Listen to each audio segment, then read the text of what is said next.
Aloha. Hi, my name is Erica, and I just wanted to take a moment today to share my experience with you folks because I have just completed a 30-day hot yoga challenge.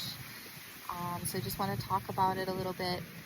And I'm going to start off by just letting you know that prior to taking on this challenge, I was having a pretty tough time emotionally, um, in other ways as well, but mostly emotionally, going through a breakup. But this breakup happened, 8 months ago.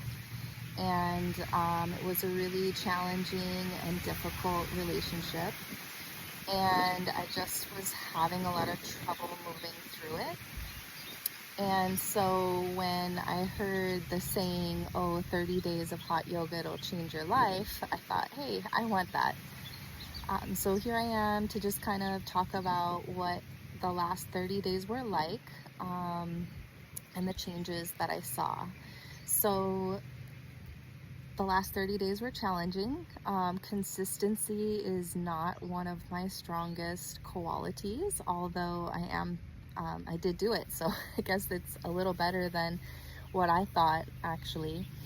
I definitely had days, maybe about 8 days in or so, where I felt like my quad muscles, had given up and I was waiting and waiting for a second wind. I had one day, I think maybe around day 10 or something, that I had a really emotional session. And at the end, in the Shavasana, I almost just like burst out crying in front of 12 strangers. My instructor was so sweet. She just kind of noticed what I was going through and just like put her hand on my ankle and said it's okay, and she's there for me. I held it back. In hindsight, I would have liked to actually just let it all pour out on the floor. She told me later, "Hey, you're not a public storage unit. Let that shit go." So next time, whenever that feeling comes, I'm just gonna, for sure be a lot more open to just letting that go.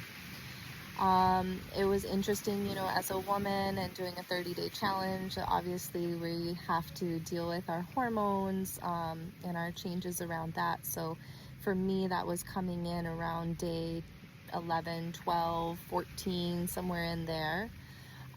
So near the extra emotional time for me.